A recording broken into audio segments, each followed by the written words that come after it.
चीन ने ऑस्ट्रेलिया के पड़ोसी देश सोलोमन आइलैंड्स के साथ चोरी छिपे सिक्योरिटी डील कर ली है। ये वो सिक्योरिटी डील है जिसका पिछले महीने एक ड्राफ्ट ऑनलाइन लीक हो गया था और उसके बाद से ही अमेरिका, ऑस्ट्रेलिया और न्यूजीलैंड में टेंशन हाई थी।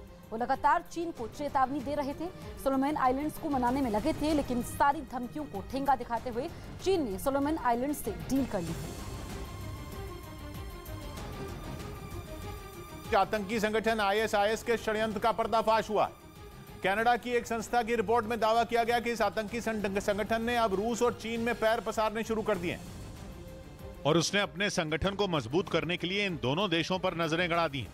यही नहीं, रिपोर्ट के मुताबिक अब आईएसआईएस में जो नई भर्तियां हो रही हैं उनमें ज्यादातर आतंकी रूस और चीन से ही आ रहे हैं। अब तो यह आतंकी संगठन इन दोनों देशों में अपने ठिकाने तक बनाने की सोचने लगा।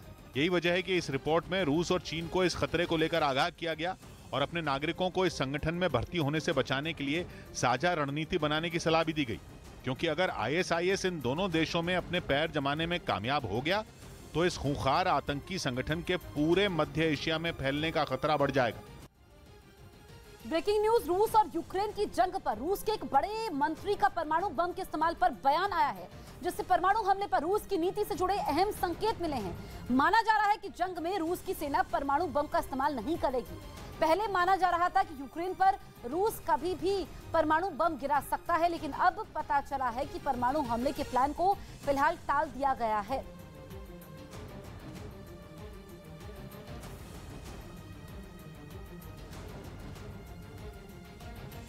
अमेरिका के वॉशिंगटन डीसी में गोलियां चलने से हड़कंप मच गया। बताया गया कि वहां दक्षिण अमेरिकी देश पेरू के दूतावास में फायरिंग हो गई, जिसमें पेरू के खुफिया विभाग के 2 अधिकारी घायल हो गए।